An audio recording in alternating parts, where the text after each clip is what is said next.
আমার মনে হয় তোমরা সবাই স্লাইড শেয়ারটা দেখতে পাচ্ছ। জি স্যার। হ্যাঁ, আমরা আজকে থ্যাংক ইউ। আমি আশা করব যে হচ্ছে যে তোমরা সবাই ফিজিক্যাল ক্লাসে যেভাবে ক্লাস করতে খাতা কলম নিয়ে সাথে তোমরা যারা সিনসিয়ার, আমি মনে করি তোমরা যারা জয়েন করেছো সবাই সিনসিয়ার, তারা সবাই খাতা কলম নিয়ে ক্লাসটি করবে। আজকের ক্লাসটি একটি বিশেষ গুরুত্ব রয়েছে। তো আমি আবারও সবাইকে ওয়েলকাম জানাচ্ছি এবং গুড মর্নিং। শুরু করছি। যা তোমরা জানো যে আমরা পড়তেছি পোল্ট্রি ডিজিজ ম্যানেজমেন্ট। তো আমরা যে লেকচার টপিক 1 ছিল সেটার উপরে 2টি ক্লাসে আলোচনা করেছি। আজকে শুরু করব যে হচ্ছে যে আমাদের লেকচার টপিক 2। তো লেকচার টপিক 2টা হচ্ছে এভিয়ান ইমিউন সিস্টেম। আমরা এখানে যেটা নিয়ে আলাপ করব সেটা হচ্ছে এভিয়ান ইমিউন সিস্টেম। তো কোভিডের কারণে আমরা যদি কোভিড সিচুয়েশনের কথা চিন্তা করি, তাহলে কোভিডের কারণে যেটি হয়েছে যে হচ্ছে যে লেম্যান থেকে শুরু করে মোটামুটি যারা সায়েন্স ব্যাকগ্রাউন্ডের আছে তারা সবাই এখন এই যে ইমিউনিটি, ইমিউন সিস্টেম, তারপরে হচ্ছে যে অ্যান্টিজেন, অ্যান্টিবডি, এই টার্মগুলোর সাথে আমরা সবাই পরিচিত। এখন যেমন আমরা সবাই মানে কোভিড শুরু হওয়ার পর থেকে যখন এর কোনো ভ্যাকসিন নেই, কোন ওষুধ কাজ করবে আমরা সঠিক জানি না, তখন সব ডাক্তাররা সাজেস্ট করতেছিলেন যে হচ্ছে যে মানে ভালো খাওয়া দাওয়া করো, ইমিউন সিস্টেমকে বুস্ট আপ করে এরকম খাবার দাবার করা, এরকম জিনিসগুলো আর কি। তো এই জিনিস থেকে মোটামুটি আমরা সবাই এখন জানি যে ইমিউনিটি বলে একটা জিনিস আছে আর কি, যেটা রোগ প্রতিরোধে হেল্প করে, যেটা বডিতে তৈরি হয়। এই জিনিসগুলো মোটামুটি এখন লেম্যান পর্যায়েও যাদের কোনো ব্যাকগ্রাউন্ড নেই তারাও এখন বুঝে যে হচ্ছে যে ইমিউনিটি, ইমিউন সিস্টেম। তো আমরা যেটা পড়াশোনা করব সেটা হচ্ছে এভিয়ান ইমিউন সিস্টেম নিয়ে। আমরা আজকে যেটা পড়বো সেটা হচ্ছে এভিয়ান ইমিউন সিস্টেম নিয়ে, এবং যে বিষয়টি হচ্ছে সেটা হচ্ছে এভিয়ান ইমিউন সিস্টেম আর mammalian immune system. That means আমাদের যে ইমিউন সিস্টেম সেটা একই প্রিন্সিপালে কাজ করে, অলমোস্ট সিমিলার প্রিন্সিপালে কাজ করে। এই জন্য এই লেকচারটা আরেকটু গুরুত্ব বহন করে যে হচ্ছে যে আমি as well as avian immune সিস্টেমটা যেমন বুঝবো, সাথে সাথে আমার বডিতে কিভাবে ইনফেকশনের এগেইনস্টে কাজ করতেছে সেই জিনিসটাও হচ্ছে যে আমি এখান থেকে মানে বুঝতে পারবো আর কি। তো যেই ব্রাঞ্চে, সায়েন্সের যে ব্রাঞ্চে এই immune system, immunity, immune response এগুলো নিয়ে আলাপ করা হয় সেটা হচ্ছে যে ইমিউনোলজি। তো ইমিউনোলজি একটি বৃহৎ বিষয়। এখানে অনেক বিষয় আছে।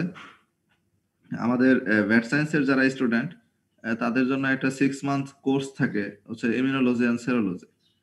সেখানে তোমাদের জাস্ট একটা লেকচার টপিক। তো আমি চেষ্টা করব যে বেসিক বিষয়গুলো তোমাদের সামনে তুলে ধরার। থিওরিটিক্যাল এই ক্লাসে, প্র্যাকটিক্যাল ক্লাসেও এই বিষয়ে কিছু বিষয় আছে, সেখানে আমরা হয়তো আরেকটু বিস্তারিত আলাপ করতে পারবো। কিন্তু আমি বেসিকগুলো দেওয়ার আইডিয়া করব, এবং সেই বেসিক জায়গা থেকে কারো যদি ইন্টারেস্ট গ্রো করে, কেউ যদি সেন্সিটাইজ হয় যে না আমার আরো জানতে ইচ্ছা করতেছে এটা কিভাবে কাজ করে, সেক্ষেত্রে তোমরা আমাকে এমনি কন্ট্যাক্ট করতে পারো, অথবা হচ্ছে যে তোমরা যে টেক্সট বুক আছে, তারপরে হচ্ছে যে ইন্টারনেটে বিভিন্ন ডকুমেন্ট দেওয়া আছে, সেগুলো বেসিস তোমরা সেগুলো ঘাটাঘাটি করে দেখে আরো অনেক কিছু জানতে পারো। তো আমি আজকে বেসিক বিষয় নিয়ে আলাপ করব। তো আমরা প্রথমে চলে যাই যে ইমিউনোলজি কি জিনিস।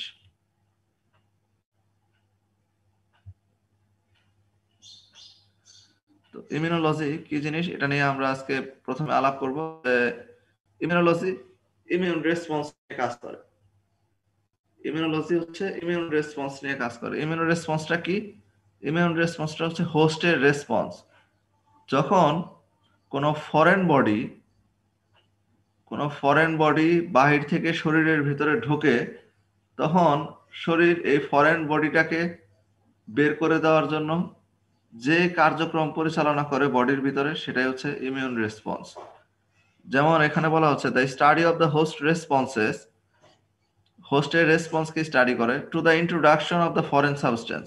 কোনো foreign substance into the tissue, বডিতে ঢুকলো, বডিতে ঢোকার পর টিস্যুতে ঢুকবে, টিস্যুতে ঢোকার পর সেলে ঢুকবে। এই যে ফরেন সাবস্টেন্স যখন টিস্যুতে ঢুকে, এই ফরেন সাবস্টেন্সটাকে আমরা বলি হচ্ছে অ্যান্টিজেন। এই ফরেন সাবস্টেন্সটাকে আমরা বলে থাকি হচ্ছে অ্যান্টিজেন। এবং এই অ্যান্টিজেন যখন বডিতে ঢুকলো, তখন বডি এটাকে যেভাবে body tries to eliminate this substances, এই সাবস্টেন্সগুলোকে বের করে দেওয়ার চেষ্টা করে এবং প্রোটেক্ট ইটসেলফ, এবং তাকে রক্ষা করার চেষ্টা করে against any further invasion by them, তাদের দ্বারা যেন আর দ্বিতীয়বার ইনভেশন না হয়। এই যে বডির যে মেকানিজমটা, কোনো একটা ফরেন বডি বা অ্যান্টিজেন যদি শরীরের ভেতরে ঢুকে, সেটাকে বের করে দেওয়ার জন্য বডির যে মেকানিজম, সেটা হচ্ছে ইমিউন রেসপন্স। এখন একটা বিষয় হতে পারে যে ফরেন বডি, যে কোনো কিছু কি যে কোনো কিছু বডিতে ঢুকলে কি তার এগেনস্টে ইমিউন রেসপন্স হবে? যেমন আমার বডি, আমি যদি একটি আহ, কি বলবো, একটা প্লাস্টিকের টুকরো খেয়ে ফেলি, এটা কি মানে অ্যান্টিজেন হবে কিনা? এখন সেক্ষেত্রে ঘটনা হচ্ছে অ্যান্টিজেন হওয়ার জন্য আলাদা কিছু বৈশিষ্ট্য আছে, এগুলো আমরা হয়তো প্র্যাকটিক্যালি আরেকটু ইন ডিটেলস আলাপ করব। যে অ্যান্টিজেন হতে হলে সেটাকে প্রোটিন ইন নেচার হতে হবে। অ্যান্টিজেন হতে হলে সেটাকে প্রোটিন ইন নেচার হতে হবে। প্লাস আরো বেশ কিছু বৈশিষ্ট্য আছে, এগুলো ইন ডিটেলস আলাপের বিষয়, এক ক্লাসে আসলে এই জিনিসগুলো এত বিস্তারিত ব্যাখ্যা করা যাবে না। তারপরে আমি একটু একটু করে বলে যাচ্ছি। তার মানে অ্যান্টিজেন যখন বডিতে ঢোকে, এই অ্যান্টিজেন যে প্রোটিন ইন নেচার, এই অ্যান্টিজেনের হচ্ছে যে, যেমন আমাদের যে মাইক্রো অর্গানিজম গুলো আছে, এগুলো অ্যান্টিজেন। আমরা যে বলেছি যে ইনফেকশাস ডিজিজ বিভিন্ন মাইক্রো অর্গানিজম দ্বারা হয়, যেমন bacteria, virus, fungus, chlamydia, mycoplasma, Rickettsia, এগুলো দ্বারা যে হয়, এগুলো সব হচ্ছে অ্যান্টিজেন। এগুলো বডির জন্য ফরেন। ঠিক আছে? তো আরেকটি সহজ সংজ্ঞা বলা হচ্ছে যে science which deals with immune responses and it's consequences. যে ইমিউন রেসপন্স এবং তার কনসিকুয়েন্স নিয়ে ডিল করে যে সায়েন্স, সেটাই হচ্ছে ইমিউনোলজি। তো ইমিউন রেসপন্স তো আমরা বুঝলাম। তারপরে বলা হচ্ছে ইটস কনসিকুয়েন্সেস, ইমিউন রেসপন্সের কনসিকুয়েন্সেস, যে ইমিউন রেসপন্সের কি কনসিকুয়েন্সেস হতে পারে।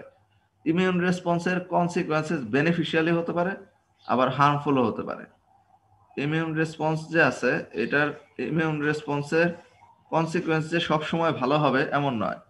বডির জন্য ম্যাক্সিমাম টাইম ভালো হয়, কিন্তু কিছু কিছু ক্ষেত্রে যে ইমিউন রেসপন্সের কনসিকুয়েন্স খারাপও হতে পারে, সেটাকে আমরা বলি সেন্সিটিভিটি, হাইপার সেন্সিটিভিটি। এই যে আমি যে এক্সট্রা কথাগুলো বলছি, এগুলো আমি আবার পরে জিজ্ঞাসা করব। ইমিউন রেসপন্সের কনসিকুয়েন্স, এটা একটা হতে পারে বেনিফিশিয়াল কনসিকুয়েন্স, যেটা আমরা ডিজায়ার করি যে ইমিউন রেসপন্সের কনসিকুয়েন্স হবে বেনিফিশিয়াল। আবার আরেকটি আছে যে হচ্ছে যে হার্মফুল কনসিকুয়েন্সও হতে পারে, হার্মফুল ফলাফলও হতে পারে, যে ইমিউন রেসপন্স বডিতে হয়েছে এবং এর জন্য ক্ষতি হচ্ছে। এই হার্মফুল যে কনসিকুয়েন্স, এটাকে বলা হয় হাইপার সেন্সিটিভিটি।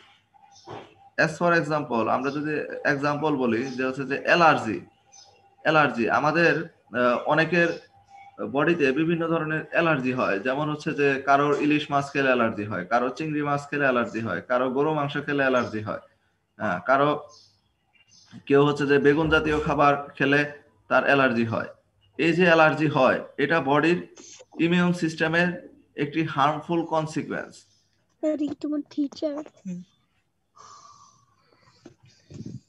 ঠিক আছে? তো দেখি আমরা হচ্ছে যে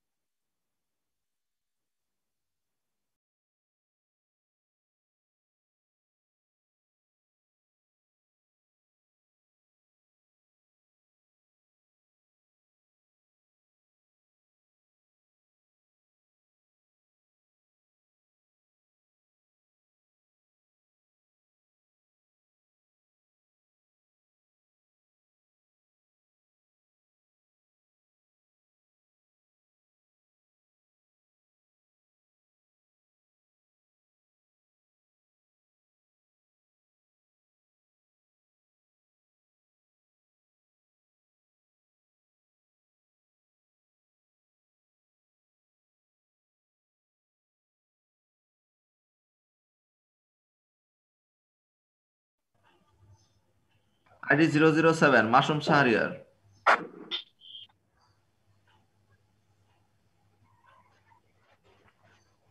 জি স্যার। শুনতে পাচ্ছ? জি স্যার পাচ্ছি। আচ্ছা, এই যে আমি এই যে এতক্ষণ বললাম সেগুলো শুনছো? জি স্যার।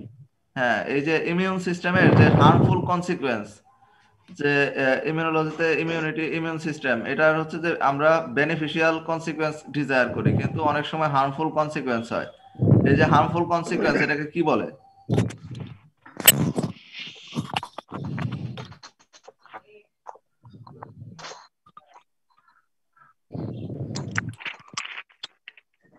দ্রুত দ্রুত, হার্মফুল কনসিকুয়েন্স কে কি বলে?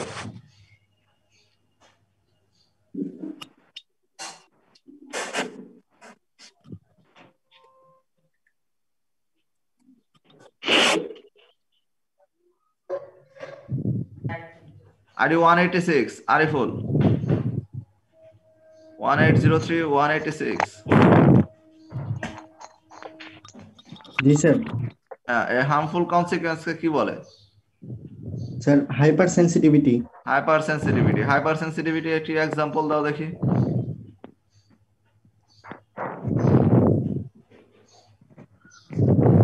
অ্যালার্জি।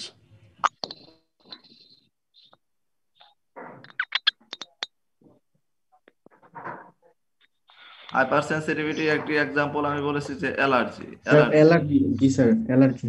যে আমাদের বডিতে সবারই অ্যালার্জি হয় না। সবারই কি হয়? ইলিশ মাছ খেলে সবারই অ্যালার্জি হয়? চিংড়ি না মাছ স্যার। খেলে সবারই কি অ্যালার্জি হয়? তাহলে যাদের হচ্ছে তাদের বডিতে এক ধরনের হাইপার সেন্সিটিভিটি হয় এই ইমিউন সিস্টেমের ইমিউন রেসপন্সের কারণে। সেগুলো নিয়ে হয়তো আমরা ইন ডিটেইলস পরে আলাপ করব।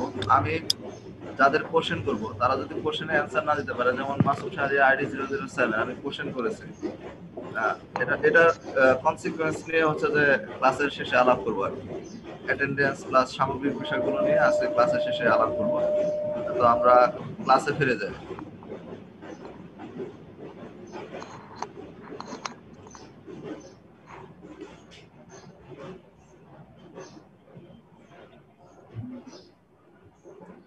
তাহলে আমরা ছিলাম যে হচ্ছে যে ইমিউনোলজি কি নিয়ে স্টাডি করে, ইমিউন রেসপন্স এবং তার কনসিকুয়েন্স নিয়ে। ইমিউন রেসপন্সটা কি জিনিস? যখন বডিতে কোনো ফরেন পার্টিকেল ঢোকে তখন বডি এটাকে বের করে দেওয়ার জন্য, এলিমিনেট করার জন্য যে প্রসেস, যে রেসপন্সটা শো করে সেটাই হচ্ছে ইমিউন রেসপন্স।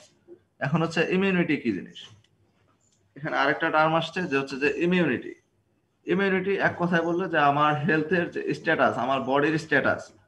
ইমিউনিটি হচ্ছে immune status two resist the infection. মানে বডিতে যদি কোনো ইনফেকশাস এজেন্ট ঢোকে তাহলে আমার বডি কি সেটা রেজিস্ট করতে পারবে কি পারবে না, এটা ডিপেন্ড করে যে আমার বডির ইমিউন স্ট্যাটাসের উপরে। যে আমার বডির ইমিউন স্ট্যাটাস যদি ভালো হয় তাহলে সেটার এগেনস্টে ফাইট করতে পারবে, আর যদি ইমিউন স্ট্যাটাস ভালো না হয় তাহলে তার এগেনস্টে ফাইট করতে পারবে না। এই যে যদি এই যে রেজিস্ট্যান্স যে পাওয়ার, এটাকে বলা হচ্ছে ইমিউনিটি। এই যে ডিজিজকে ফাইট করার, ডিজিজের এগেনস্টে যে ফাইট করার রেজিস্ট্যান্স পাওয়ার বডিতে, এটাই হচ্ছে ইমিউনিটি। যেমন বলা হচ্ছে attack of an infectious disease. একটা ইনফেকশাস ডিজিজ যদি অ্যাটাক করে, ইনফেকশন যদি অ্যাটাক করে, gives a certain protection against A subsequent attack. একবার যদি কোনো একটা ইনফেকশাস এজেন্ট বডিতে অ্যাটাক করে তাহলে বডি একটা সার্টেন প্রোটেকশন দেয় এগেনস্ট এ সাবসিকুয়েন্ট অ্যাটাক। যে ওই অর্গানিজম দ্বারা আবার যদি অ্যাটাক হয় তাহলে বডি একটা সাবসিকুয়েন্ট অ্যাটাকের এগেনস্টে সার্টেন প্রোটেকশন দেয়। এই যে রেজিস্ট্যান্স, একে বলা হচ্ছে ইমিউনিটি। বলা হচ্ছে the quality or state of being immune, specially A condition of being able to resist a particular disease. একটা পার্টিকুলার ডিজিজকে রেজিস্ট করার যে ক্যাপাবিলিটি, এটাই হচ্ছে ইমিউনিটি। তো ইমিউনো সাপ্রেশন কি জিনিস?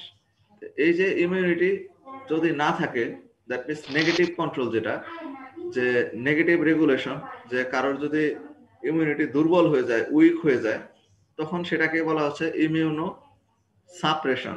ইমিউনো সাপ্রেশন, যেমন আমরা বলি যে কারোর যদি ডায়াবেটিস থাকে, কারোর যদি ক্যান্সার হয়, কারোর যদি অন্য কোনো ইনফেকশাস ডিজিজ থাকে, তাহলে সেই ক্ষেত্রে তার ইমিউন সিস্টেম ফল করে, ইমিউনিটি দুর্বল হয়ে যায়, সে ইমিউনো সাপ্রেশনে ভোগে। ঠিক আছে? ইমিউনো সাপ্রেশনে ভোগে। আমরা অনেক ক্ষেত্রে দেখি যে হচ্ছে ড্রাগ দেওয়ার ক্ষেত্রে বা মানে ড্রাগ বলতে মেডিসিন দেওয়ার ক্ষেত্রে বা অন্য কোনো প্রেসক্রিপশনের ক্ষেত্রে লেখা থাকে যে হচ্ছে যে দেওয়ার আগে দেখতে হবে যে এটা পেশেন্ট কি ইমিউনো সাপ্রেসড কিনা, ঠিক আছে? এবং ইমিউনো সাপ্রেশন যদি হয় তাহলে সহজেই দেখা যায় তার মানে আমার বডি ইমিউনিটি কাজ করতেছে না ঠিকভাবে, সেই ক্ষেত্রে অন্যান্য অর্গানিজম সহজেই বডিকে ইনফেক্ট করতে পারে। তো এই যে ইমিউনিটির ডিফারেন্ট ক্লাসিফিকেশন আছে, এটা নিয়ে আমরা একটু বিস্তারিত কথা বলবো আর কি। এবং এটা থেকে তোমাদের হয়তো পরীক্ষাও কোশ্চেন থাকবে থিওরিটিক্যাল, আবার হচ্ছে যে প্র্যাকটিক্যালিও বেশ কিছু জিজ্ঞাসা করা হবে। কারণ তুমি যদি ইমিউনিটির এই ক্লাসিফিকেশনটা বুঝিয়ে দিতে পারো, দ্যাট মিনস ইমিউনোলজির কিছু জিনিস তুমি বুঝতে পেরেছো আর কি।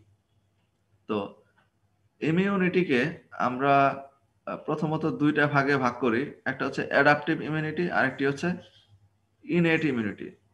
একটি হচ্ছে অ্যাডাপটিভ ইমিউনিটি, আরেকটি হচ্ছে ইনএট ইমিউনিটি। তো অ্যাডাপটিভ ইমিউনিটি কি জিনিস, ইনএট ইমিউনিটি কি জিনিস, এটা নিয়ে আমি সংক্ষেপে বলবো আর কি।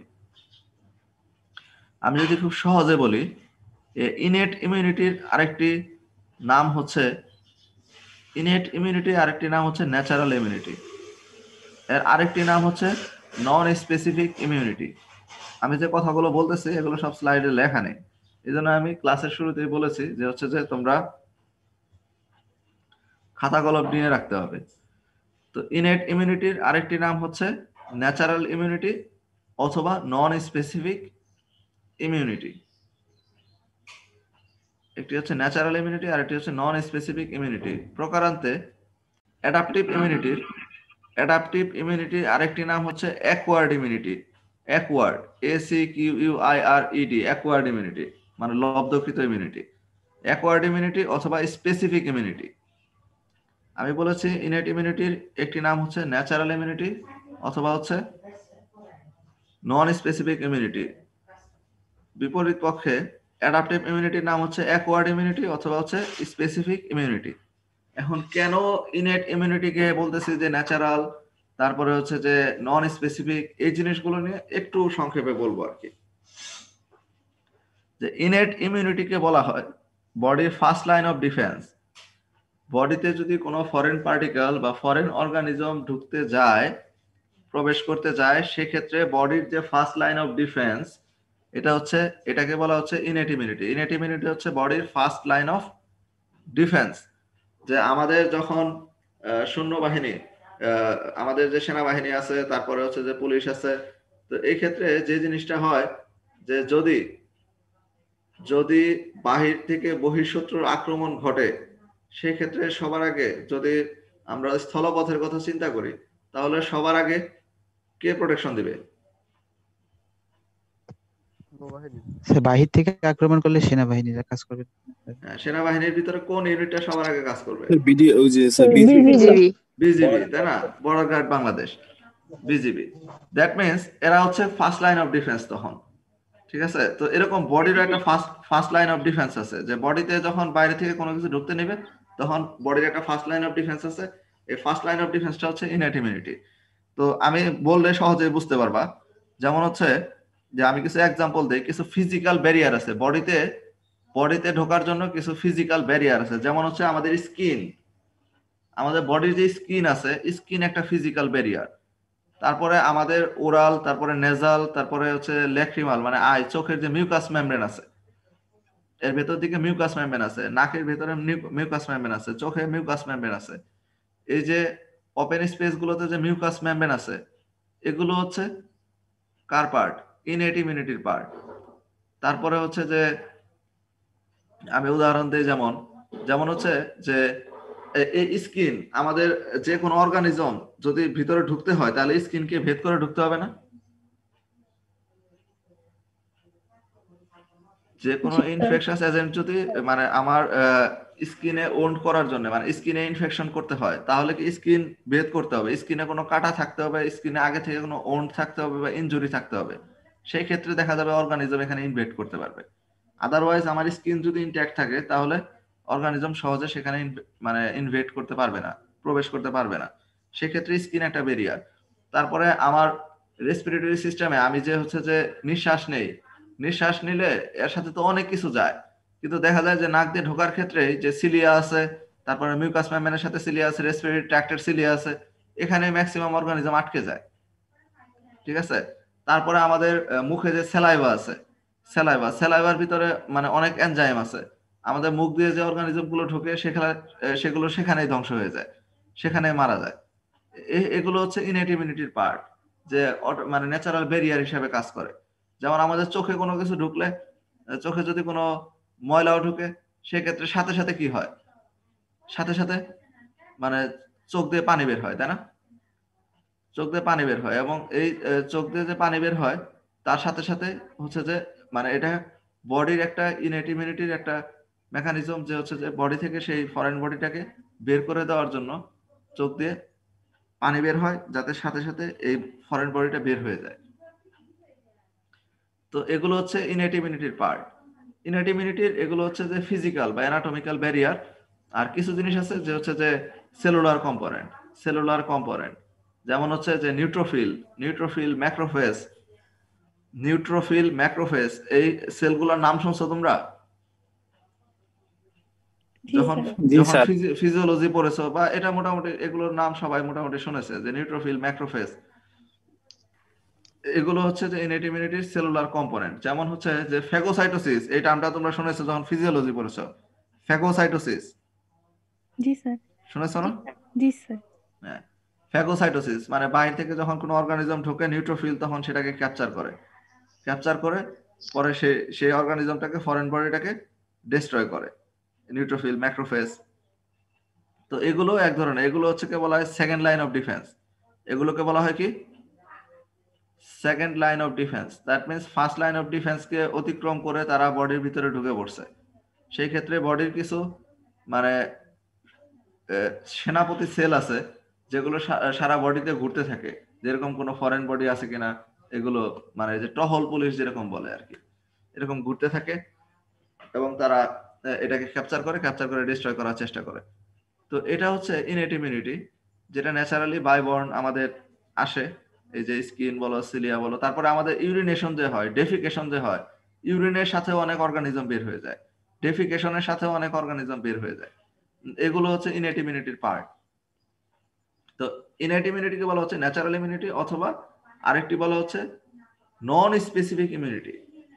যে ইনেট ইমিউনিটি হচ্ছে non specific, that means on the contrary আমরা অ্যাডাপটিভ ইমিউনিটিকে বলেছি স্পেসিফিক ইমিউনিটি। অ্যাডাপটিভ ইমিউনিটি যখন আরেকটু বিস্তারিত আলাপ করবো, তখন তোমাদের আরো ক্লিয়ার হয়ে যাবে যে ইনেট ইমিউনিটির যে নন স্পেসিফিক বা স্পেসিফিক বলতে কি বোঝাচ্ছে। ইনেট ইমিউনিটিটা হচ্ছে নন স্পেসিফিক এই জন্য যে আমার স্কিন সবার এগেনস্টে সমানভাবে প্রোটেকশন দেয়। দ্যাট মিনস এটা ভাইরাস হোক, ব্যাকটেরিয়া হোক, ফাঙ্গাস হোক, সে এটাকে আলাদা আলাদাভাবে চেনে না। এটা ফরেন বডিকে সে বাধা দেয়। এটা হচ্ছে যে অন্য কোনো কিছু দ্বারা যদি ইনজুরিও হতে নেয়, সেখানেও এটা সমানভাবে বাধা দেয় আমার যে স্কিন আছে। ঠিক আছে।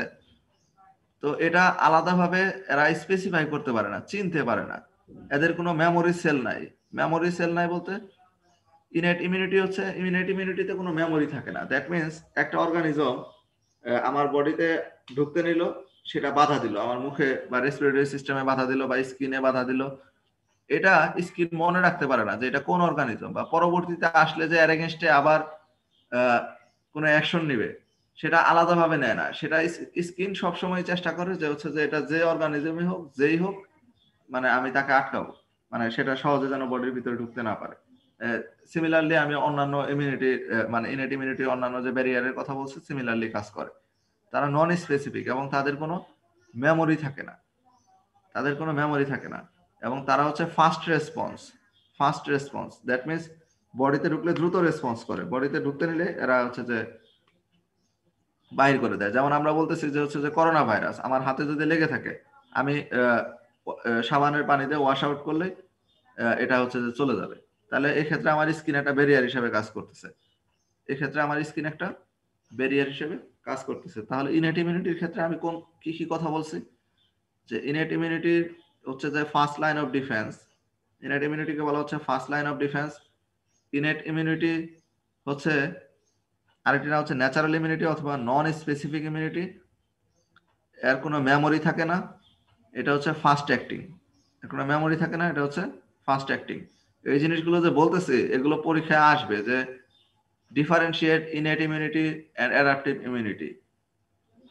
ঠিক আছে, তো প্রেজেন্টেশনে তো সবকিছু লেখা থাকবে না, প্রেজেন্টেশনে শুধু বেসিক একবারে কিওয়ার্ড গুলো দিয়ে প্রেজেন্টেশন করা হয়েছে যাতে স্লাইড কম থাকে। আমরা এখানে বিস্তারিত আলাপ করব হচ্ছে যে, এবং যারা তোমরা মনোযোগ দিয়ে শুনতেছো আমি আশা করি সেটা তোমরা পারবা। তাহলে ইনেট ইমিউনিটি নিয়ে বললাম। অ্যাডাপটিভ ইমিউনিটি ছিল স্যার। স্যার জি, এই একটা প্রশ্ন ছিল স্যার। প্রশ্ন বলো। স্যার এই জায়গায় বললেন যে, প্রথমে বললেন যে স্যার ইনেট ইমিউনিটিটা sir first line of defence. হ্যাঁ হ্যাঁ তো আবার যখন যে সেলুলার কম্পোনেন্ট এটা উদাহরণ দিলেন, হ্যাঁ নিউট্রোফিল হ্যাঁ এগুলো তো sir second line of defence. হ্যাঁ হ্যাঁ হ্যাঁ তো স্যার ইনেট ইমিউনিটিকে মানে মৌলিক ভাবে আমরা কি ফার্স্ট লাইন অফ ডিফেন্স বা সেকেন্ড লাইন অফ, দুইটাই বলবো একসাথে? এটা হচ্ছে যে মৌলিকভাবে চিন্তা করলে innate immunity first line of defence. এটা তোমার কোশ্চেনটা খুবই যুক্তিযুক্ত এবং খুব সুন্দর। এবং এটা হচ্ছে যে ডিফেন্সকে বিভিন্ন সায়েন্টিস্টরা বিভিন্ন ভাগে ভাগ করছেন, যে একটা হচ্ছে ফার্স্ট লাইন অফ ডিফেন্স, একটা হচ্ছে second line of defence. Maximum বলে যে first line of defence, second line of defence. Second line of ডিফেন্সের ভিতরে আসে অ্যাডাপটিভ ইমিউনিটি। কিন্তু আর কিছু সায়েন্টিস্ট হচ্ছে যে কিছু বইয়ে টেক্সট বুকে এভাবে ডিফারেন্সিয়েট করছে, first line of defence, second line of defence, third line of defence. ঠিক আছে, first line of, second line of, third line of defence. সেক্ষেত্রে ফার্স্ট লাইন অফ ডিফেন্স এবং সেকেন্ড লাইন অফ ডিফেন্সের কিছু part হচ্ছে unit ইমিউনিটির অংশ, আর second line of ডিফেন্সের maximum part আর হচ্ছে অ্যাডাপটিভ ইমিউনিটি, মানে থার্ড লাইন অফ ডিফেন্স, এটা হচ্ছে অ্যাডাপটিভ ইমিউনিটি। ঠিক আছে, তো এই ক্ষেত্রে আমার এই কথা বলার উদ্দেশ্যই হচ্ছে এটা, যে তুমি কোশ্চেন করেছো, তোমার থ্যাংক ইউ। তোমার আইডি কত? স্যার 26। 26, thank you. তো এটা বলার উদ্দেশ্য হচ্ছে এটা, যে আমি যদি বলতাম যে শুধু first line of defence innate immunity, তাহলে তুমি যে যখন অন্য কোনো টেক্সট বুকে বা কোথাও কোনো সোর্সে তুমি দেখতে যে হচ্ছে যে সেকেন্ড লাইন অফ ডিফেন্সের ভিতরে এটা আছে, তখন তোমার মনে একটা কোশ্চেন জাগতো যে স্যার তো বলছে যে হচ্ছে যেটা ফার্স্ট লাইন অফ ডিফেন্স। ঠিক আছে, তো এই জন্যই বলা যে কিছু সেলুলার কম্পোনেন্ট আছে যেগুলো ফার্স্ট লাইন অফ ডিফেন্সেরই, কিন্তু মানে এই জিনিসটাকে মাঝখানে রাখছে আর কি কিছু কিছু টেক্সট বুকে, অনেক টেক্সট বুকে আর কি। তো এই জন্য এই জিনিসটুকু বলে রাখা যে কিন্তু ইনেট ইমিউনিটি হচ্ছে বডির ফার্স্ট লাইন অফ ডিফেন্স। এখন সেকেন্ড লাইন অফ ডিফেন্সের কিছু কিছু এই যে নিউট্রোফিল, ম্যাক্রোফেজ, এগুলো ফ্যাগোসাইটোসিস যে প্রক্রিয়াটা আছে, স্পেশালি ফ্যাগোসাইটোসিস যে প্রক্রিয়াটা, এটাকে অনেকেই হচ্ছে যে ইনেট ইমিউনিটির একটা পার্ট হিসেবে বিবেচনা করে আর কি। বুঝতে পারছি? জি স্যার, বুঝতে পারছি। Thank you. আর যদি ব্রডলি চিন্তা করা হয় তাহলে ইনেট ইমিউনিটি হচ্ছে first line of defence, adaptive immunity হচ্ছে সেকেন্ড লাইন অফ ডিফেন্স। কিন্তু আমরা যেহেতু এখানে একটা আলাদা ক্লাসিফিকেশন আছে যেটা কনফিউজ করতে পারে, এই জন্য আমরা first line of, second line of এবং থার্ড লাইন অফ ডিফেন্স হিসেবে পড়বো। এবং mainly second line of defence এবং থার্ড লাইন অফ ডিফেন্সের যে পার্টটা, এটা হচ্ছে অ্যাডাপটিভ ইমিউনিটি। আর সেলুলার যে কম্পোনেন্টের যে ফ্যাগোসাইটোসিস যে প্রক্রিয়াটা, এটাকে অনেকে ইনেট ইমিউনিটির পার্ট হিসেবে বলে থাকে। তো থ্যাংক ইউ, তোমরা মনোযোগ দিয়ে ক্লাস করতেছো আশা করি। আজকে আমরা একটু কোশ্চেন কম নিব, তোমাদের কোশ্চেন গুলো লিখে রাখবো, আমরা নেক্সট ক্লাসে আরো বিস্তারিত আলাপ করবো আর কি। একটু সামনে আগে অ্যাডাপটিভ ইমিউনিটি। অ্যাডাপটিভ ইমিউনিটির আরেকটা নাম আমি বলতেছি হচ্ছে অ্যাকোয়ার্ড ইমিউনিটি। অ্যাকোয়ার্ড ইমিউনিটি অথবা স্পেসিফিক ইমিউনিটি। অ্যাডাপটিভ ইমিউনিটিকে স্পেসিফিক বলা হয় এই জন্য যে অ্যাডাপটিভ ইমিউনিটি স্পেসিফিক অর্গানিজমের এগেইনস্টে ইমিউন রেসপন্স করে। যেমন আমি যদি নিউক্যাসল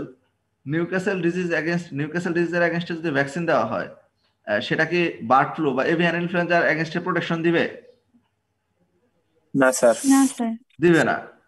যেমন সাপোজ হচ্ছে যে আমরা যদি হচ্ছে যে গোটে যদি পিপিআর ভ্যাকসিন দেই, পিপিআর ভ্যাকসিন দিলে এটা কি অন্য অন্য গোট পক্সের এগেইনস্টে প্রোটেকশন দিবে? দিবে না। তার মানে এই যে প্রোটেকশন, অ্যাকোয়ার্ড যে প্রোটেকশন, এই প্রোটেকশনটা হচ্ছে স্পেসিফিক, যে যেই ভ্যাকসিন দিব সেই ডিজিজের এগেইনস্টে কাজ করবে। বোঝা গেছে? স্পেসিফিক। ইনেট ইমিউনিটি এরকম স্পেসিফিক না, সবাইকে সমানভাবে সে বাধা দেয়। সে পিপিআর কেও যেভাবে বাধা দিবে, সে এভিয়ান ইনফ্লুয়েঞ্জাকেও বাধা দিবে, সে নিউক্যাসল ডিজিজকেও বাধা দিবে, সে ইনফেকশন বার্সাল ডিজিজ গাম্বরকেও বাধা দিবে, এরকম। কিন্তু অ্যাডাপটিভ ইমিউনিটিটা হচ্ছে স্পেসিফিক। যদি গামবোরো ডিজিজের এগেইনস্টে ভ্যাকসিন দেওয়া হয়, সেটা নিউক্যাসল ডিজিজের এগেইনস্টে প্রোটেকশন দিবে না, সেটা বার্ড ফ্লুর এগেইনস্টে প্রোটেকশন দিবে না। এই জন্য এটাকে বলা হচ্ছে, অ্যাডাপটিভ ইমিউনিটিকে বলা হচ্ছে স্পেসিফিক ইমিউনিটি। এবং অ্যাডাপটিভ ইমিউনিটির ক্ষেত্রে মেমোরি থাকে, মেমোরি। অ্যাডাপটিভ ইমিউনিটির কি থাকে? মেমোরি থাকে।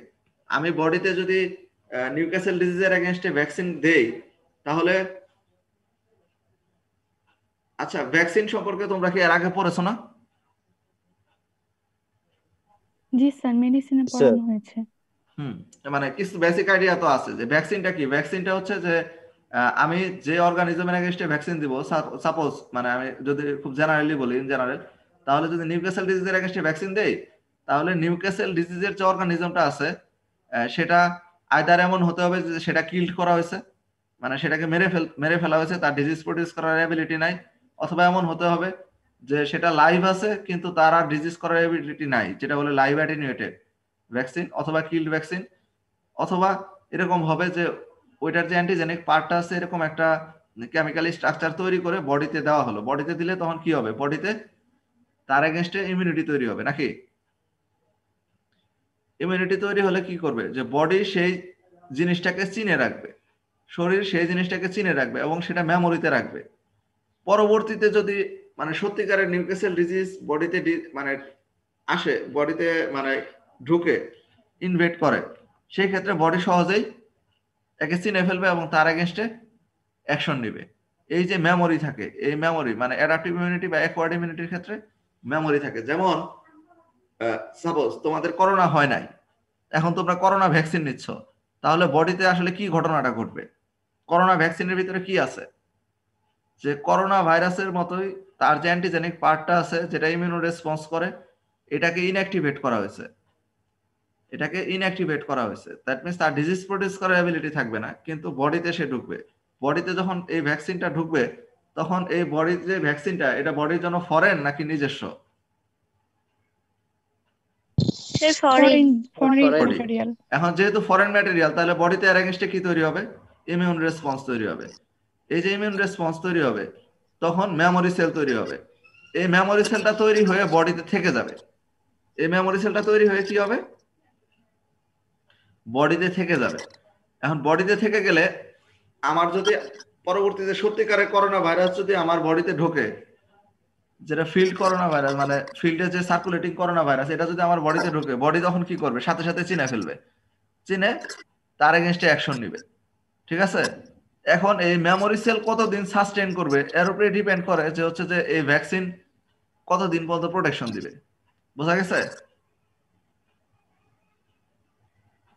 যেমন বলা হচ্ছে যে হচ্ছে 6 মাস প্রোটেকশন দিবে, না 1 বছর প্রোটেকশন দিবে, না 2 বছর প্রোটেকশন দিবে, এরকম আর কি।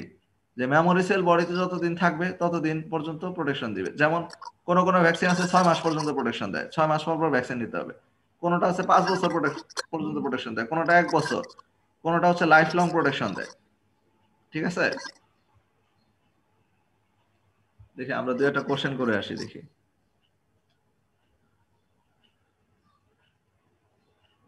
আইডি 146 তন্নি।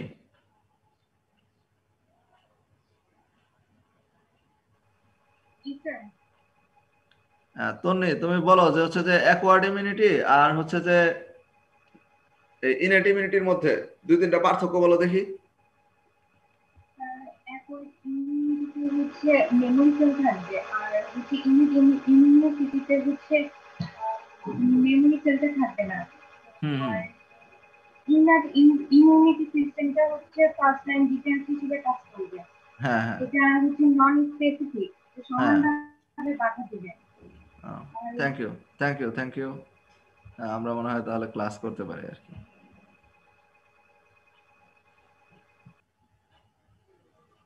তো আমরা যেখানে ছিলাম যে হচ্ছে যে এই ক্লাসিফিকেশনটার ভিতরে, ক্লাসিফিকেশনটা নিয়ে এত বেশি কথা বলতেছে এই জন্য যে এটা বুঝতে পারলে আমাদের অনেক কিছু ক্লিয়ার হয়ে যাবে আর কি।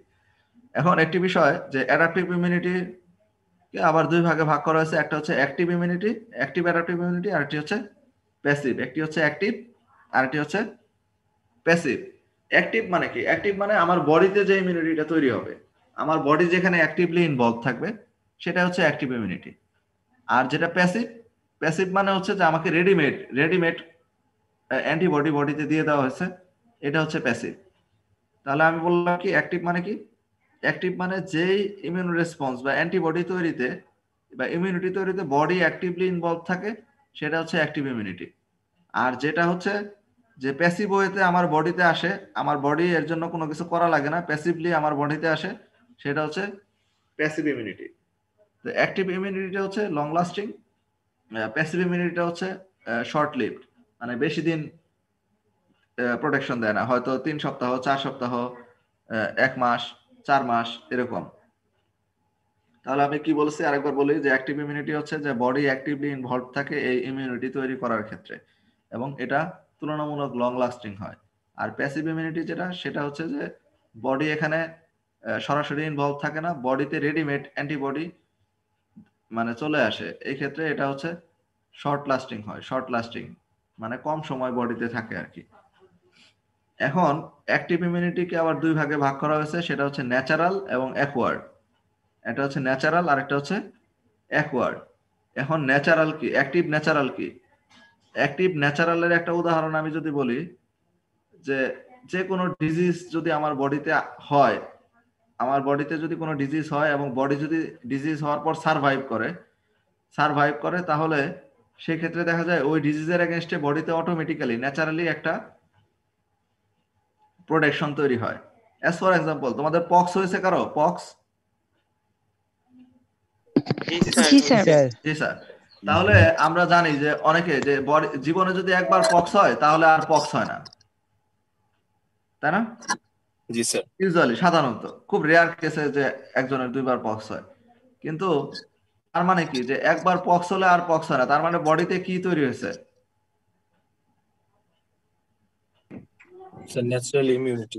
ন্যাচারাল ইমিউনিটি তৈরি হয়েছে। দ্যাট মিন্স বডিতে লাইফ লং ইমিউনিটি তৈরি হয়ে যায়। এটাই হচ্ছে অ্যাক্টিভ ন্যাচারাল, মানে আমার বডিতে একটা ইনফেকশন আসছিল, পক্স হয়েছিল, এবং আমার বডি সেটাকে রিকভার করছে। রিকভার করার পরে এই পক্স ভাইরাসটাকে আমার বডি চিনে রাখছে, এবং এর এগেইনস্টে মেমোরি বি সেল তৈরি হয়ে আছে। পরবর্তীতে যে সময়ে এটা বডিতে ঢুকুক, এটার সাথে সাথে বডি অ্যাকশন নেবে। ঠিক আছে?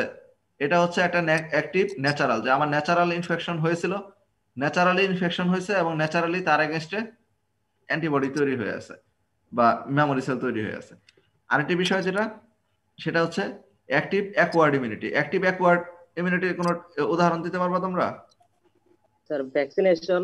Sir exactly, injection. হ্যাঁ, মানে ইমিউনাইজেশন বা ভ্যাকসিনেশন। ভ্যাকসিনেশন অথবা ইমিউনাইজেশন যেটাকে আমরা বলি। ভ্যাকসিনেশনের আরেকটা নাম হচ্ছে ইমিউনাইজেশন বা ভ্যাকসিনেশন। এই ভ্যাকসিনেশনটা হচ্ছে আরেক মানে অ্যাক্টিভ অ্যাকোয়ার্ড ইমিউনিটির একটি উদাহরণ, যে আমি বাইরে থেকে হচ্ছে যে অর্গানিজম দিব, দ্যাট মিন্স ভ্যাকসিন দিব। ভ্যাকসিন দিলে আমার বডিতে তার এগেনস্টে মানে ইমিউন রেসপন্স তৈরি হবে বা অ্যান্টিবডি তৈরি হবে এবং মেমোরি বি সেল তৈরি হবে। ঠিক আছে? তাহলে অ্যাক্টিভ ন্যাচারালের উদাহরণ বললাম, যে যে কোনো ইনফেকশন যদি বডিতে ঢুকে এবং বডি যদি সারভাইভ করে, ন্যাচারালি সারভাইভ করে এবং ন্যাচারালি তার এগেনস্টে ইমিউন সিস্টেমে যে ইমিউন রেসপন্স তৈরি হয়, ইমিউনিটি তৈরি হয়, এটা হচ্ছে ন্যাচারাল। আর যেটা আমরা বাইরে থেকে দেই ভ্যাকসিনেশন, এটা হচ্ছে অ্যাকোয়ার্ড। তো এই দুইটা ক্ষেত্রে বডির নিজস্ব মানে অ্যাক্টিভ পার্টিসিপেশন আছে, তাই না? এটা হোক ন্যাচারাল অথবা আর্টিফিশিয়াল। ঠিক আছে? অ্যাক্টিভ ন্যাচারাল, আর এটা হচ্ছে অ্যাকোয়ার্ড অথবা আর্টিফিশিয়াল। এই অ্যাকোয়ার্ড আরেকটাই হচ্ছে আর্টিফিশিয়াল। ঠিক আছে? এই জিনিসটা এখানে অ্যাকোয়ার্ড হবে না, এটা হবে আর্টিফিশিয়াল। তোমরা এটা একটু চেঞ্জ করে নিও, ন্যাচারাল আর একটি হচ্ছে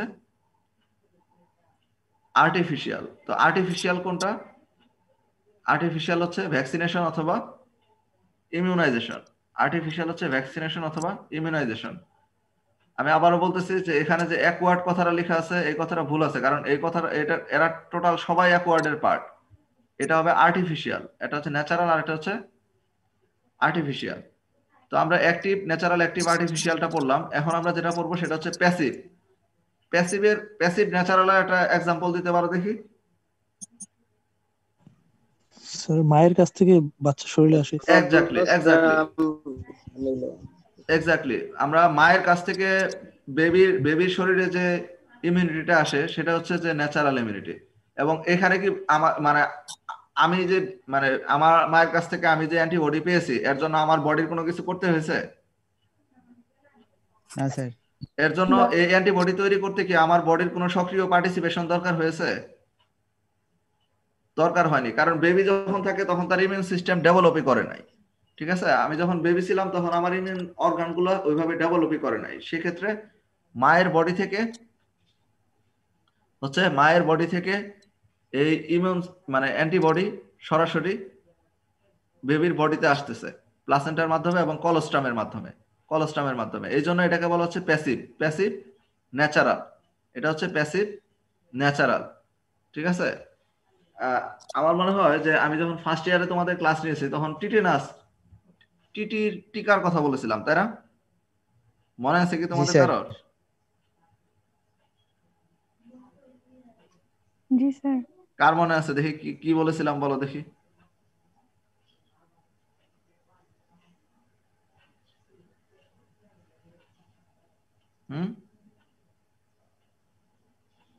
কার মনে আছে?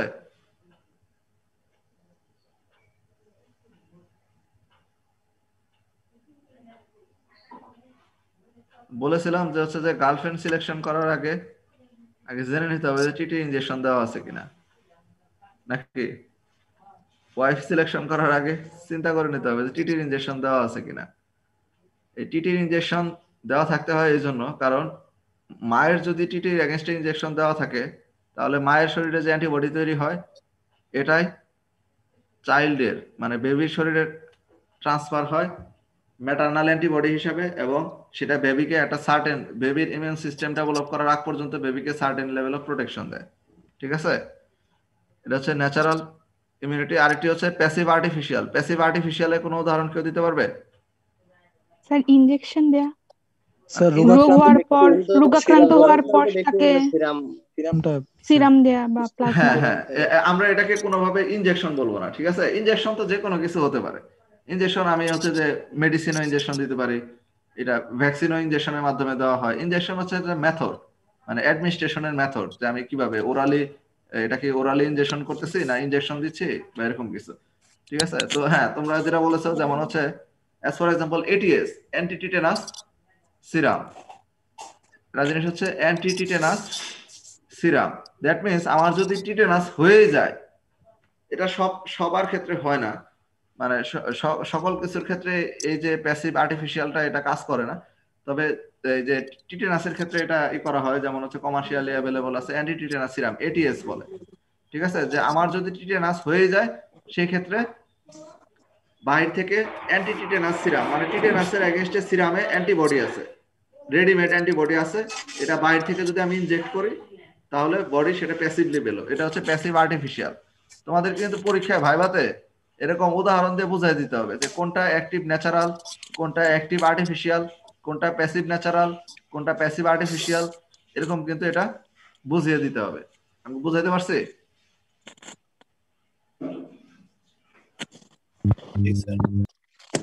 জি স্যার। আমরা নেক্সট স্লাইডে যাই। আজকে এই স্লাইডটা সম্পর্কে শেষ করব আর কি। পরের স্লাইডে নেক্সট ক্লাসে আলোচনা করব পরের স্লাইডগুলো, এবং কম সময় লাগবে।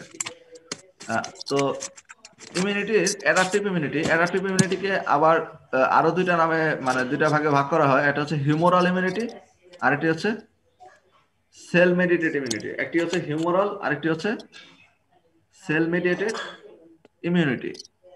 হিউমোরাল ইমিউনিটিটা হচ্ছে বি সেল মেডিয়েটেড। এটা মনে রাখবা, এগুলো আসলে হচ্ছে যে অনেক মানে এলাবোরেটিভ বিষয়, যে হিউমোরাল ইমিউনিটি কিভাবে ডেভেলপ করে, সেল মেডিয়েটেড ইমিউনিটি কিভাবে ডেভেলপ করে। কিন্তু তোমাদের যেহেতু বেসিক আইডিয়া দেওয়া হচ্ছে, জাস্ট এই টার্মগুলো মনে রাখা যে হিউমোরাল ইমিউনিটি আছে, সেল মেডিয়েটেড ইমিউনিটি আছে। এবং হিউমোরাল ইমিউনিটি হয় এক্সট্রা সেলুলার অর্গানিজমের ক্ষেত্রে। কাদের ক্ষেত্রে? Extracellular organism, as for example bacteria. Humoral immunity হয় extracellular, usually in general humoral immunity হচ্ছে এক্সট্রা সেলুলার অর্গানিজমের ক্ষেত্রে।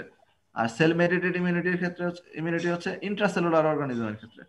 ইন্ট্রাসেলুলার যেমন আমরা ভাইরাস জানি হচ্ছে ইন্ট্রাসেলুলার অর্গানিজম, মানে সেলের ভেতরে থাকে সবসময়, ইন্ট্রাসেলুলার অর্গানিজম। তো হিউমোরাল ইমিউনিটির ক্ষেত্রে মেইন রোল প্লে করে হচ্ছে বি সেল। বি সেল মানে হচ্ছে বি লিম্ফোসাইট। সেল মেডিয়েটেড ইমিউনিটির ক্ষেত্রে মেইন রোল প্লে করে হচ্ছে টি লিম্ফোসাইট। এই যে হিউমারাল ইমিউনিটির ক্ষেত্রে বি সেল থেকে প্লাজমা সেল তৈরি হয় এবং এই প্লাজমা সেল অ্যান্টিবডি তৈরি করে। এই প্লাজমা সেল অ্যান্টিবডি তৈরি করে। আর টি সেল মেডিয়েটেড বা সেল মেডিয়েটেড ইমিউনিটির ক্ষেত্রে যে মেইন রোল প্লে করে সেটা হচ্ছে সাইটোটক্সিক টি সেল। এক ধরনের টি সেল আছে যেটা টক্সিন রিলিজ করে, যেটা সেলের জন্য মানে সেল সেখানে মারা যায়। ঠিক আছে, তাহলে আমরা বললাম যে ক্লাসিফিকেশন অফ ইমিউনিটি, অ্যাডাপটিভ ইমিউনিটিকে আরো দুটো ভাগ করা যায়। একটা হচ্ছে হিউমারাল আর একটা হচ্ছে সেল মেডিয়েটেড। একটি হচ্ছে হিউমারাল ইমিউনিটি আর একটি হচ্ছে cell mediated immunity. Humoral immunity হচ্ছে বি সেল মেডিয়েটেড। এখানে বি সেল থেকে বি লিম্ফোসাইট, বি সেল মানে বি লিম্ফোসাইট, বি সেল থেকে প্লাজমা সেল তৈরি হবে। আর সেল মেডিয়েটেড ইমিউনিটি হচ্ছে টি সেল মেডিয়েটেড। এখানে সাইটোটক্সিক টি সেল তৈরি হবে, যেটা এই ভাইরাস ব্যাকটেরিয়া এগুলোর এগেইনস্টে কাজ করবে। যে বি সেল বা হিউমারাল ইমিউনিটি হলো এক্সট্রা সেলুলার অর্গানিজম বা সাপোজ ব্যাকটেরিয়া একটা কাজ করবে। সেল মেডিয়েটেড ইমিউনিটি হলো সেলুলার অর্গানিজম বা ভাইরাসের এগেইনস্টে কাজ করবে। ঠিক আছে, আজকে আমরা এই স্লাইড দিয়ে শেষ করব, সেটা হচ্ছে ইমিউন রেসপন্স। বডিতে যদি অর্গানিজম ঢোকে সেক্ষেত্রে কি হয়? ইমিউন রেসপন্স হয়। আমরা এটা প্রথমে স্লাইডের শুরুতে আলাপ করেছি যে reaction that occurs within an organism for the purpose of defending against foreign invaders. বাইরে থেকে যদি কোনো কিছু ঢুকতে নেয়, প্রবেশ করতে নেয়, সেক্ষেত্রে বডি তার এগেইনস্টে ফাইট করার চেষ্টা করে। এটা হচ্ছে ইমিউন রেসপন্স। ইমিউন রেসপন্স একটা হচ্ছে হিউমারাল আর একটা হচ্ছে সেল মেডিয়েটেড, যেটা ইমিউনিটির ক্ষেত্রে বললাম। দ্যাট মিন্স যদি একটা সেলুলার অর্গানিজম হয় তাহলে হিউমারাল ইমিউন রেসপন্স হবে, যদি ইন্ট্রাসেলুলার অর্গানিজম হয় তাহলে সেল মেডিয়েটেড ইমিউন রেসপন্স হবে। এখানে আরেকটি ইম্পর্টেন্ট ক্লাসিফিকেশন হচ্ছে ইমিউন রেসপন্সকে দুই ভাগে ভাগ করা যায়। এটা হচ্ছে প্রাইমারি ইমিউন রেসপন্স আর এটি হচ্ছে সেকেন্ডারি ইমিউন রেসপন্স। এটি হচ্ছে প্রাইমারি আর এটি হচ্ছে সেকেন্ডারি। দ্যাট মিন্স আমার বডি যখন ফার্স্ট টাইম কোনো অর্গানিজমের এগেইনস্টে এক্সপোজ হয়, কোন অর্গানিজম বডিতে যখন ফার্স্ট টাইম প্রবেশ করে, তখন বডিতে যে ইমিউন রেসপন্স হয় এটা হচ্ছে প্রাইমারি ইমিউন রেসপন্স। মনে থাকবে, বডিতে যদি কোনো অর্গানিজম ফার্স্ট টাইম বডিতে ঢোকে তখন সেটা হচ্ছে প্রাইমারি ইমিউন রেসপন্স। আর যদি সেকেন্ড টাইম ঢোকে তখন সেটা হচ্ছে secondary immune response. Primary immune response হচ্ছে বডিতে ফার্স্ট টাইম ঢুকলে, সেকেন্ডারি ইমিউন রেসপন্স হচ্ছে পরবর্তী যদি সাবসিকুয়েন্ট ইনফেকশন হয় তখন সেটা secondary immune response. Primary immune response হতে সময় বেশি লাগবে নাকি সেকেন্ডারি ইমিউন রেসপন্স হতে সময় বেশি লাগবে? Primary sir. প্রাইমারিতে। কেন? সেখানে স্যার বডি অর্গানিজমটাকে আগে থেকে চেনে না। Exactly, that means primary immune রেসপন্সের ক্ষেত্রে বডি যেহেতু আগে থেকে একে চিনতে পারে না, এটার এগেইনস্টে অ্যাকশন নিতে সময় লাগে। এবং সেই ক্ষেত্রে অনেক সময় 1 সপ্তাহ, কোনো সময় 2 সপ্তাহ, মানে 10 থেকে 14 দিন, 7 থেকে 10 দিন বা 7 থেকে 14 দিন পর্যন্ত সময় লাগে। কিন্তু সেকেন্ডারি ইমিউন রেসপন্সের ক্ষেত্রে মেমোরি সেল থাকে, তাই না? মেমোরি সেল থাকে এবং এই মেমোরি সেল থাকার কারণে সেকেন্ডারি ইমিউন রেসপন্স অনেক বেশি তাড়াতাড়ি হয় এবং প্রাইমারি ইমিউন রেসপন্স হচ্ছে শর্ট টার্ম, মানে শর্ট লিভড, কম সময় থাকে। কিন্তু সেকেন্ডারি ইমিউন রেসপন্স হচ্ছে লং লাস্টিং। এই জন্য প্রথমবার যখন ভ্যাকসিন দেওয়া হয়, সাপোজ প্রথমবার যখন প্রথম ডোজ ভ্যাকসিন দেওয়া হয়, তারপরে যখন বুস্টার ভ্যাকসিন দেওয়া হয় তখন সেটা লং লাস্টিং হয়, তাই না? এটা হচ্ছে secondary response. Primary immune response হচ্ছে শর্ট লাস্টিং, সেকেন্ডারি ইমিউন রেসপন্সটা হচ্ছে লং লাস্টিং। প্রাইমারি ইমিউন রেসপন্সে যে অ্যান্টিবডি ইনভলভ থাকে সেটা হচ্ছে আইজিএম। সেকেন্ডারি ইমিউন রেসপন্সে যেটা ইনভলভ থাকে সেটা হচ্ছে আইজিজি।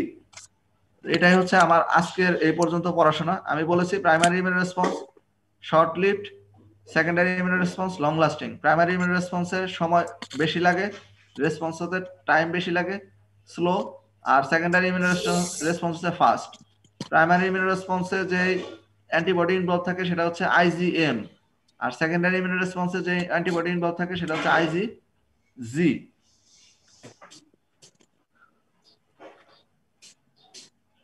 আমি যা পড়িয়েছি তাকে কিছু কিছু জিনিস বোঝা গেছে? জি স্যার। আইডি 47 শাহানু। জি স্যার। হ্যাঁ, আচ্ছা তুমি বলো দেখি প্রাইমারি আর সেকেন্ডারি ইমিউন রেসপন্সের ভিতরে পার্থক্য বলো দেখি। স্যার এটা বডিতে যে ফার্স্ট টাইম যেটা স্যার প্রোটেকশনটা দিবে স্যার, এটা হচ্ছে প্রাইমারি। আর যেটা সেকেন্ড টাইম আর সাবসিকুয়েন্ট হলে তারপরে স্যার ওই প্রাইমারিতে স্যার ইমিউন রেসপন্সে টাইম বেশি লাগে যেহেতু চিনতে পারে না, আর সেকেন্ডারিতে স্যার মেমোরি সেল থাকার কারণে চিনতে পারার কারণে স্যার সময় কম লাগে। তারপরে স্যার প্রাইমারিটা শর্ট টাইমের, আর হুম, সেকেন্ডারি এটা লং লাস্টিং এর। তারপরে স্যার অ্যান্টিবডি হিসেবে আইজি এমটা কাজ করে প্রাইমারিতে, প্রাইমারি। সেকেন্ডারিতে স্যার আইজিজি। থ্যাংক ইউ, খুবই ভালো। এখন হচ্ছে যে আমি কিছু বিষয় নিয়ে আলাপ করি। আমি তোমাদের গতকাল যে লিংক দিয়েছিলাম সাথে অ্যাটেন্ডেন্স শিট দিয়েছিলাম, তোমাকে দেখেছো? জি স্যার দেখেছি। যাদের যাদের যাদের মেইলে হয়তো, যাদের মেইল আমার কাছে আছে আমি তাদের মেইলে হচ্ছে যে পাঠিয়েছিলাম, সবার মেইলে হয়তো যায়নি। প্রথম দুইটা ক্লাসের হচ্ছে অ্যাটেন্ডেন্স কিন্তু আমি তোমাদের দিয়ে দিয়েছি। তোমাদের যাদের ধারণা যে হচ্ছে স্যার অনলাইন ক্লাস নেয় কিন্তু অ্যাটেন্ডেন্স কিভাবে নেয়, কি করে, এটার হচ্ছে যে এটার বিশ্বাসযোগ্যতার জন্য হচ্ছে যে প্রথম স্লাইডটা দিয়ে দেওয়া, মানে প্রথম দুইটা ক্লাসে অ্যাটেন্ডেন্স দিয়ে দেওয়া।